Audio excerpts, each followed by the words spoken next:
To everyone who's just joined, and welcome to our Essential HR webinar on handling the Christmas party season. So your Christmas party is no doubt fast approaching, and you're here because you want to know what are your responsibilities as an employer. After all, I'm guessing no one wants to be holding disciplinary meetings on Christmas Eve. So today we'll be discussing how do you handle work parties where people might get up to mischief. Are you liable for what happens outside of work and in any after parties too? So if you have any questions for Michelle today, please pop it in the question panel that you'll see pop up on your screen, and we'll do our best to answer as many as possible. Also, if you're facing any technical issues, please pop that in the question panel too, and that just means if there's an influx, I know there's something wrong, I might have to take a look. But don't worry if you have to leave at any point or you can't hear us or anything like that. I will be sending everyone a recording once the webinar's finished, so no need to take notes, just sit back and enjoy the webinar.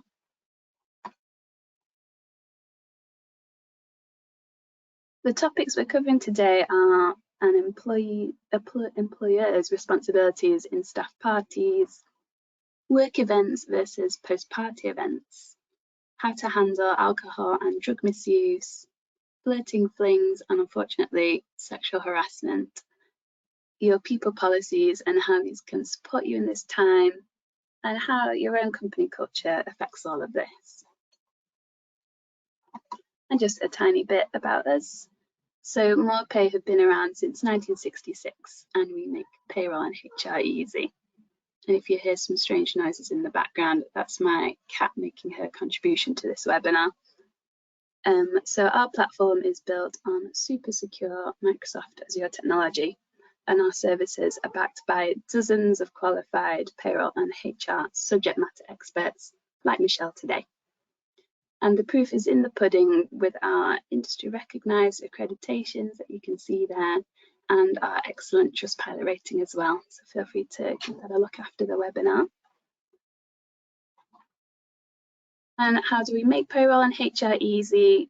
Well, through intuitive and simple software and quality services, which means your business can not only save a whole lot of administration time on keeping on top of your payroll and HR processes, but you also stay compliant with the current legislation too.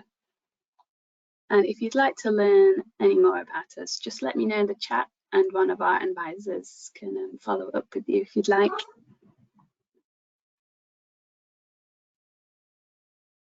So joining me today is Michelle Hobson, our HR Services Director, who's responsible for managing our HR services, including our consultancy service and our HR and employment law support.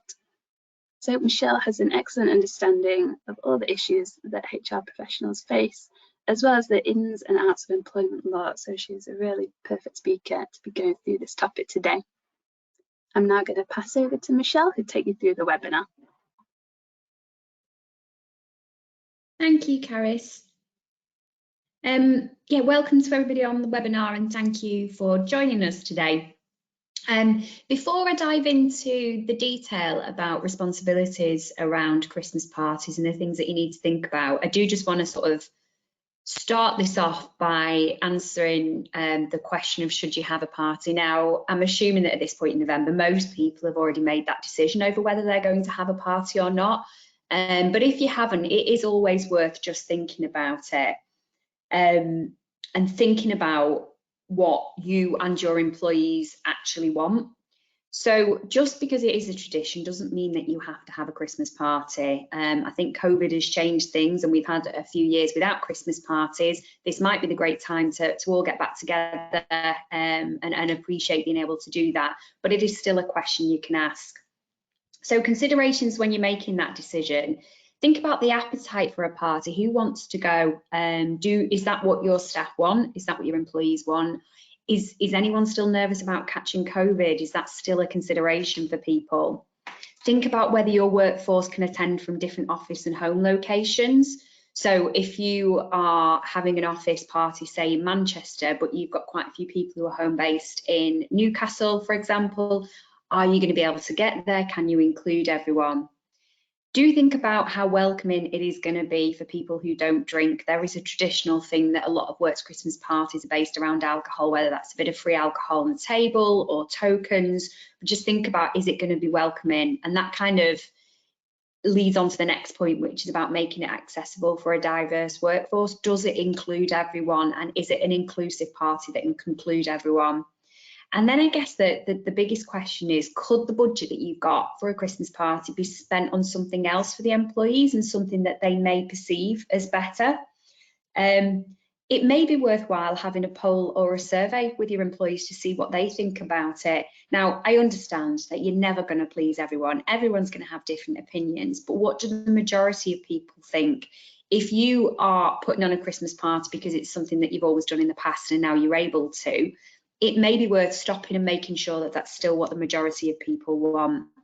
But there are some alternatives that you can think about. So if you've decided not to have a Christmas party, you could think about having a virtual Christmas party that's inclusive of people who are based around the country, and many of those work during COVID times, and you can work on things like quizzes and games for people to play online.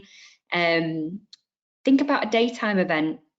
Other things that you can do during the daytime in the offices, could there be a bake-off, bingo? If you have a restaurant in your building, can you do a Christmas dinner, tie it in with a Christmas jumper day? Is there something else that you could do?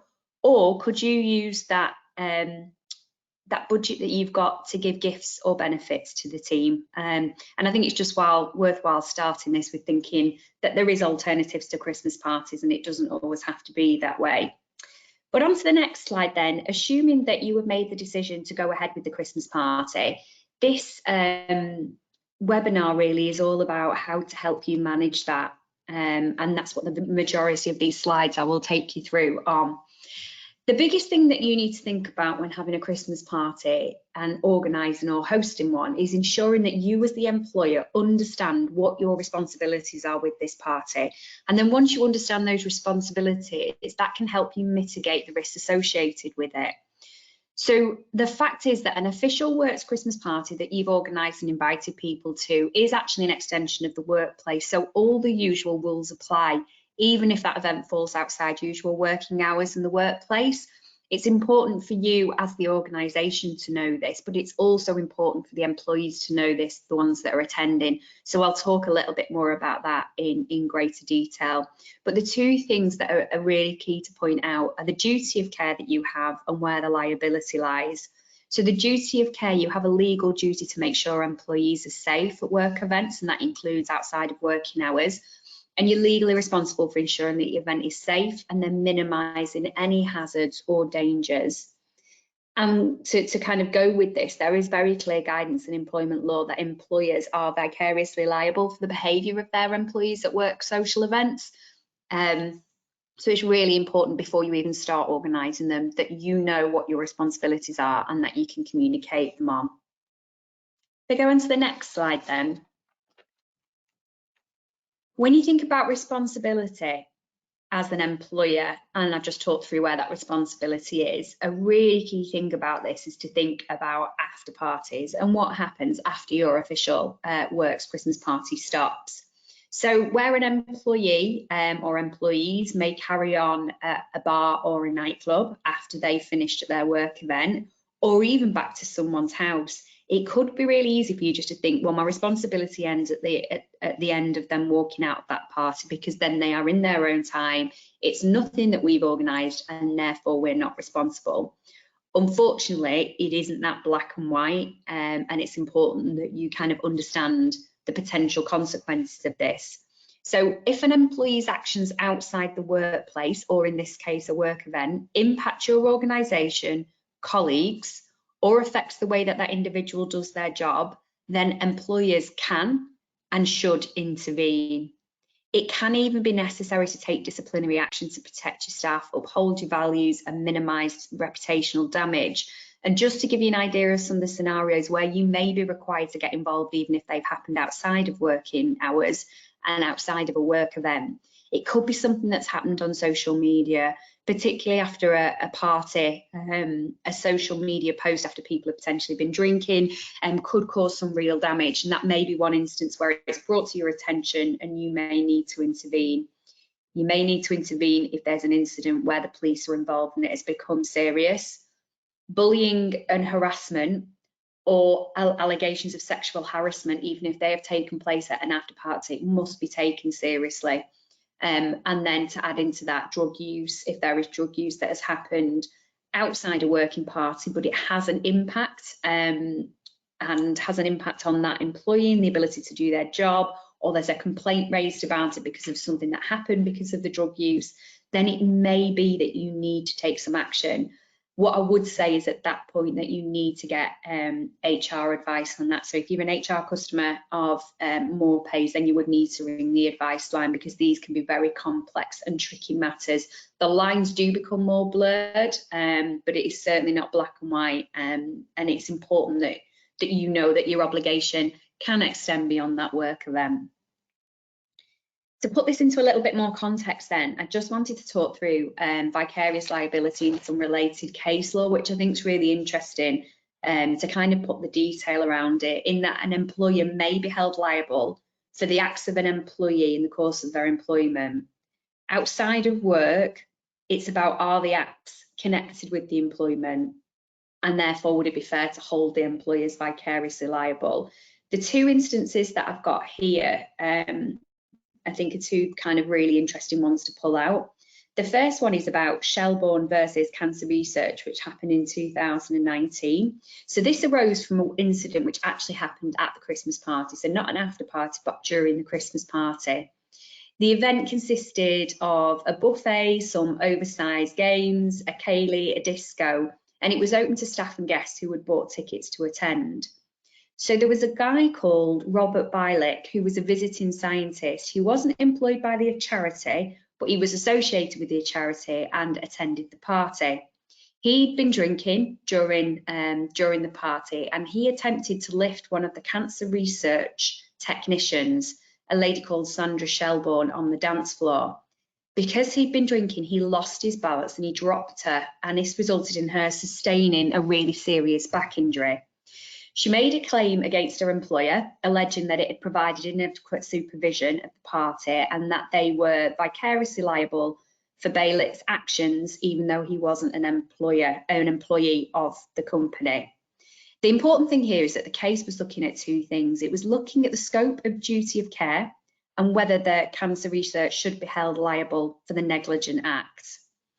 Overall, the claim failed, and it was deemed that there was no negligence because the charity had taken reasonable steps in the planning and operation of the party to make sure it's safe. But the key thing to note here in this case is that the court did find that there was sufficient connection between Bilick's conduct at the party and the nature of his job to make it right for the charity to be held liable for his actions. So even though the claim failed and it was found that they had put in place the necessary safeguards to protect their employees, the bit before that, they found that even though he was not an employee, there was enough of a connection. So this could have gone further, and it was a really important case for us in HR to understand. In Bellman versus Northampton Recruitment Limited, this was an instance where a company MD actually punched a sales manager, which caused him an extremely traumatic brain injury. This actually happened an after party, which followed the firm's Christmas bash. So this again, linking to the one before about after parties. In this case, the court found that the punch was done with an assertion of the managing director's authority, and therefore was held within a field of activity for which he was employed. So there was a link between what happened at the after party and the employment of this MD. The Court of Appeal ruled that the company was vicariously liable for the actions of the managing director. And it's found when considering whether something is in the course of employment that the question must be broadly looked at. It's wrong to focus too narrowly on what the employee is doing, but just look at it in the round. So whilst the drinking session at the hotel where the assault took place was not a seamless extension of the company's Christmas party, it was deemed that the MD had decided to continue wearing what was talked about as his metaphorical director's hat during that drinking session by lecturing his subordinates on his rights of managing director. And this is what led up to the incident where he punched someone. So there was a real link between his job, the duties of the employer, and the incident that happened. And I think they're just two important ones to point out and put some context around it. On to the next slide then. I think the biggest thing that often employers worry about and organisations worry about is about handling drugs and alcohol at Christmas parties. And there's some important stats just on here. So 1 in 11 UK citizens between the age of 16 and 59 actually admit to taking regular recreational drugs. And that equates to about 3.2 million people in the UK. This was a survey that was completed by the government, NHS and Public Health, so it just kind of puts in context some of the prevalence out there.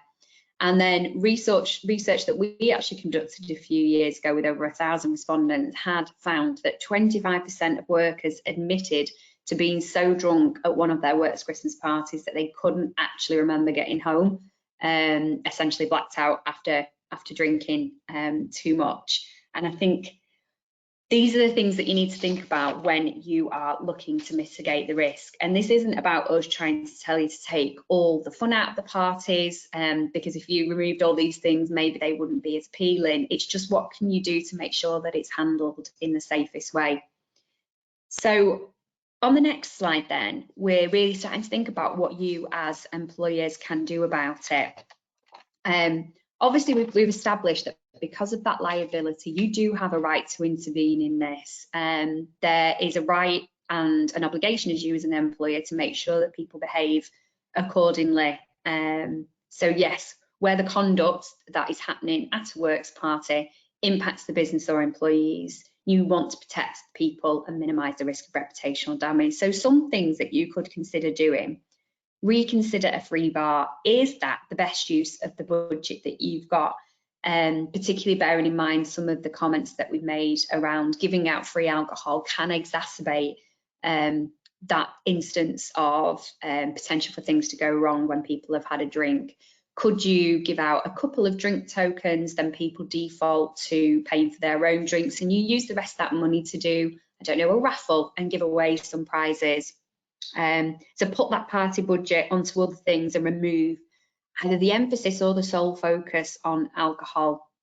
I think it's important to talk to your managers before you go to a Christmas party, kind of brief them, make sure that they'd feel comfortable dealing with or intervening with drunken and unsafe behaviour, and make sure that you're all aligned and supporting each other whilst you're doing this.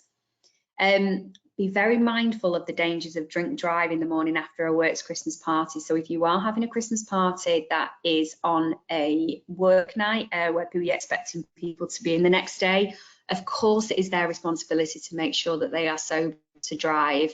But I think there's a moral thing that you should not put too much emphasis on it all being about alcohol. I think it's also important to think about the inclusivity piece I talked before, and this is around making sure that the party is inclusive for everyone.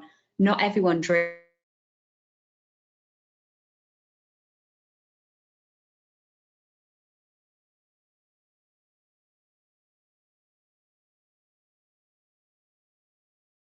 Michelle, I've lost you now. I can't hear your voice.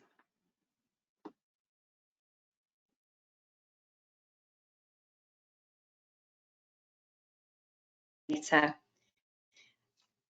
am just checking with Harris. Did my connection go there? I've just had a notification. Yes, sorry, Michelle, we lost you just at the last point on that slide. Yeah. Oh, right. Okay. That's not too bad. I was worried we've been talking for a while and it had lost. I just got a notification. Sorry, my daughter has now decided to join in with the. We've got cats on one end, dogs on the other. Yeah, you can start again when you're ready. Thank you. Yeah, so the last point on there was about making sure that you've got the right policies and procedures in place to deal with these things, and we'll talk a bit more about that. So on to the next slide then.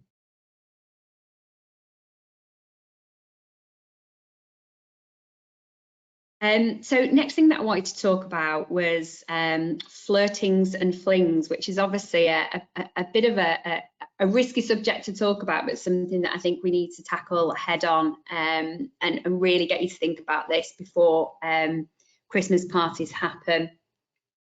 I think drunken flirting almost always occurs at Christmas parties. I think it's happened for many years, and there are relationships that develop in a workplace that are perfectly acceptable, okay, and they may have started at a Christmas party. This is human nature. These things will happen, but it's important for you to think about them and think about what you can do at the beginning to help ensure that there isn't anything that happens that is unwanted. So, you know, the first point on here, banning workplace romances, or making it something that you communicate to employees that it is something that you don't allow, that actually in most cases just encourages a lot of secrecy, and it makes situations far more difficult to deal with. So our advice would be steer clear on saying there's an absolute ban on workplace relationships that can be very, very difficult to control, to monitor, and to take action on. The truth is that a casual fling between two consenting employees, or adults in this case, is a private matter between those two individuals, and that remains so. But the combination of alcohol and a bit more of a relaxed environment, potentially relaxed environments, can give rise to unwanted sexual advances, where people's judgment potentially becomes a bit clouded because of alcohol, or in some cases drugs. It is really important here again that your policies are really kind of clear on what would happen in these scenarios, and we'll follow on with a bit more of that again shortly. But this really is about the unwanted sexual advances or sexual harassment that may arise rather than two consenting adults either embarking on a relationship, a fling, or flirting, etc. You need to be prepared that if a grievance was raised about unwanted sexual conduct, then employers must follow the fair process in investigating the incident, seek advice from either your HR department or from More Pay if you're an HR services customer. In most instances, both parties must be respected so that the outcomes are not predetermined, but bear in mind this can make it a bit more difficult to deal with because you are dealing with a works party where other things are involved.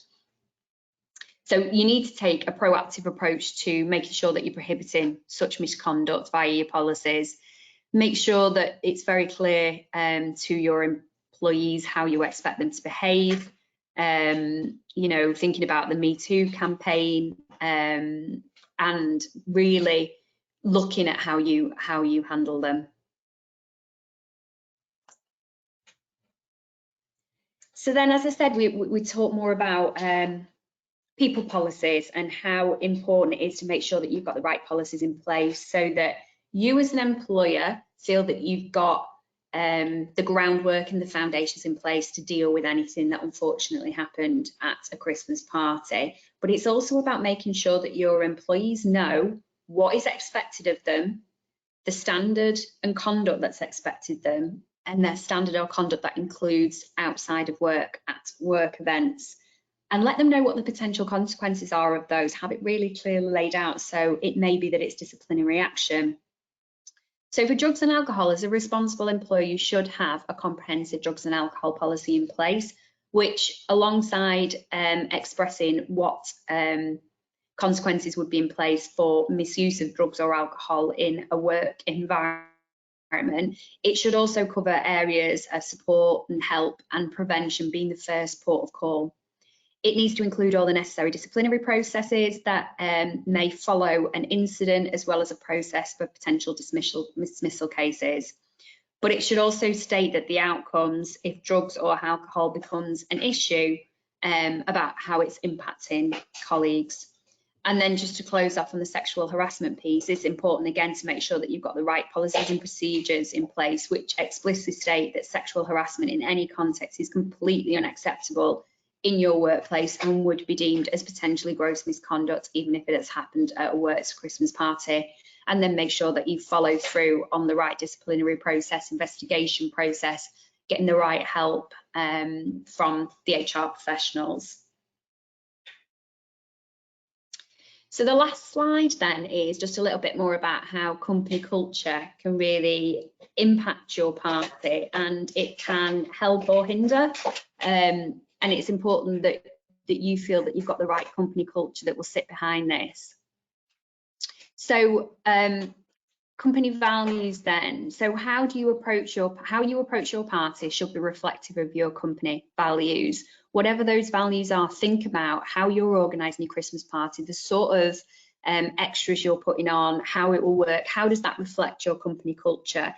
Are you talking about working together, trust, respect, how you expect people to behave in the workplace when they're in the office? That should extend to the Christmas party. And what you organise should be aligned to that. I think it's really important to be clear in your communications, set out expectations before the event on what is and isn't acceptable behaviour.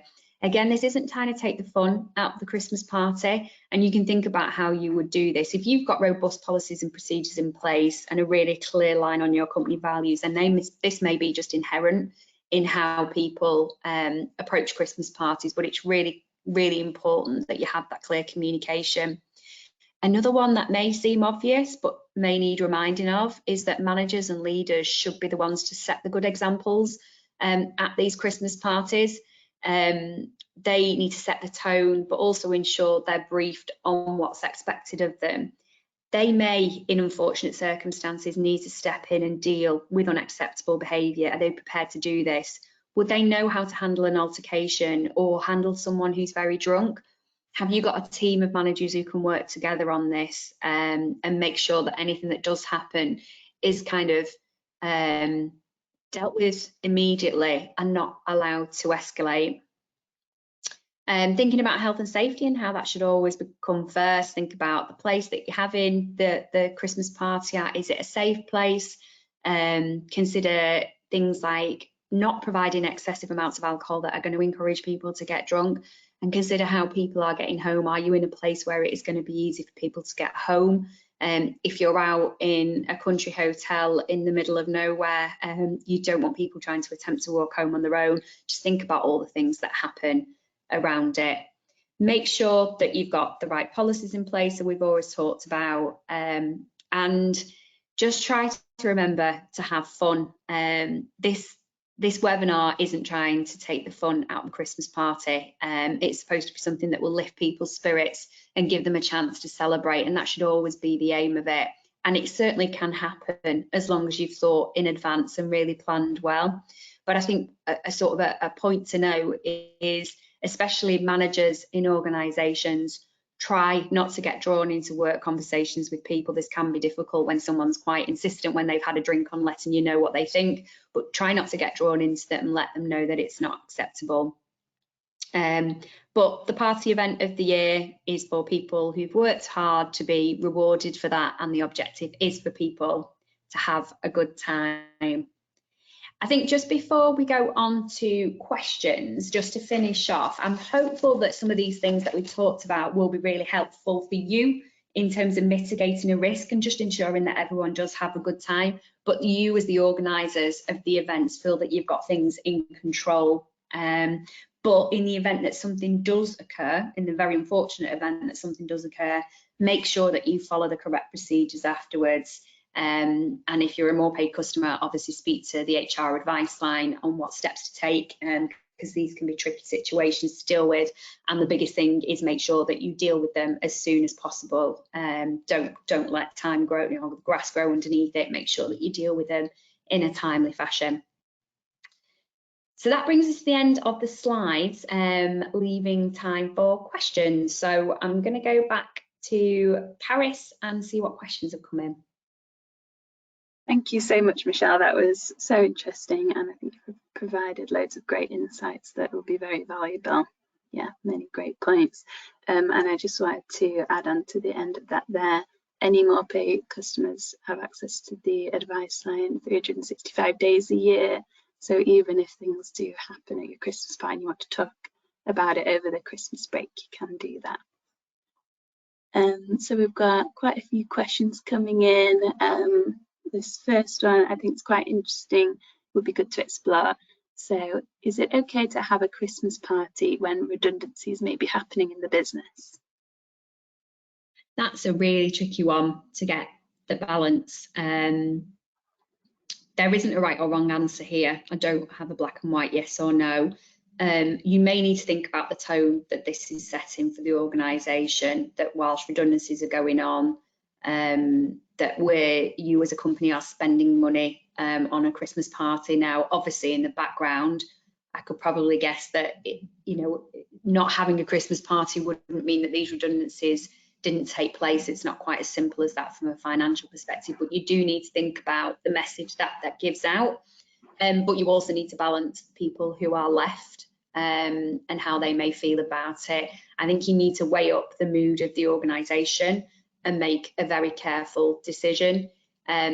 So to go back to the original point, it is okay to have a Christmas party when redundancies are happening. You just need to judge the mood of the organisation. Thank you, Michelle. And then another good one, which is actually happening in more pay. What happens if employees organise their own night out, so separate to the company, which does sometimes happen in our departments? So is the company vicariously liable because they work together, or is it separate? It's separate in the sense that it isn't an extension of the workplace. So I think I said at the beginning, it's very clear that when you organise a workplace event, even if it is after working hours, that you are liable for that event. This kind of strays into after parties. And if an incident happened there that was brought to your attention, it really would depend on what the incident was. So if I went for a sort of an extreme example of a team organised a Christmas party, and then somebody came to you on the Monday morning and said that they had unwanted sexual advances for one of their team members, then I would encourage you to really take that seriously and seek advice on what you should do next. So this is the real grey area. It would depend on what happened, how it happened. We can't sort of cut off and say absolutely nothing to do with work, because these two people have got to continue working together. So there is an expectation that you should look into it. So just be careful and seek advice would be what I'd say on that. Thank you. And when a party is happening in the actual office, are there any additional considerations that we need to make? Not necessarily. I think the same rules would apply whether you held the party in the office or you held it in a hotel or another place. Make sure that it's safe and secure from a health and safety point of view. Make sure that the right tone is being set. I would probably apply the same rules. Whether the building it takes place in is almost irrelevant. The same rules apply in either setting. Yeah, thank you. We'll cover a few more. So let's see, on this one, someone has organised a work party on the 3rd of December, and it's at a hotel with a free bar. So they'd like to make a statement to issue to employees to kind of, I guess, make sure they don't get up to mischief without ruining the fun. Do you have any advice on the wording? I think it's perfectly acceptable to issue comms in advance. I think the wording, it just needs to be clear and concise around the expectations. It doesn't need to be chapter and verse of all the legalities surrounding it. But I think you could be clear, concise, telling people that you expect them to behave in the same way that they would in the office is really the crux of it. The expectations that you have of somebody in the office, you expect the same of them there in terms of how they behave towards other people. So in the office, it almost isn't a question that you wouldn't accept shouting or screaming or arguing with somebody, and you wouldn't expect that. You'd expect the same to be at a Christmas party. You don't need to go into every example. I think you can just be as simple and straightforward as we expect the same levels of behaviour and the same standards that you would when you are in the office, but caveat it with, we want you to have a good time. This is about celebrating and reward, but we want it done in a sort of a safe environment for everybody. Thank you. And on the next one, so when it comes to someone has raised a complaint, maybe a sexual harassment complaint, but there are no witnesses, how do you manage the situation when you're dealing with two different statements from the two different sides? Yeah, that's always really difficult, but it is no different to if you were dealing with two statements about any issue where you've got one person saying one thing and another person saying another with no witnesses. Obviously, this is a more serious allegation if you were talking about something like sexual harassment. I would definitely seek advice before making a decision. Make sure that you go through a full and thorough investigation. And I think the thing to remember in this situation is that under employment law, you don't have to prove beyond all reasonable doubt that something happened. You have to have a reasonable belief that it happened. There doesn't need to be concrete evidence. So whoever the investigating manager is must take both statements and come to a conclusion. It may even be that you take witness statements from people who interacted with both of them beforehand. So maybe there wasn't a witness to the event, but how were they both acting before? That might be a route that you could take, but it's very hard without knowing what the exact situation is. So please do take advice on not just what to do about the decision, but how to handle the investigation as well. Thank you. We've got quite a lot, and so I'm trying to find nice diverse questions for you. So if an ex-employee is invited to the party, is the employer liable if anything happens with them? Potentially, yes. So if I go back to the case that we reviewed before, the guest at the party wasn't actually employed by the organisation, but had enough of an association that they were deemed to be responsible for their actions. So if, you know, in that instance, an ex-employee came to a party, obviously you can't take necessarily action against them, but you've got an obligation to protect your employees. So quite a tricky one, but that is maybe where you need to be mindful of inviting people that you don't actually have the kind of the remit for. And in situations like that, it may just be as easy a thing as that you make that ex-employee leave at the time. And if something does come out of it, then obviously you'd need to work with the person who's raised the issue to figure out how you can best support them.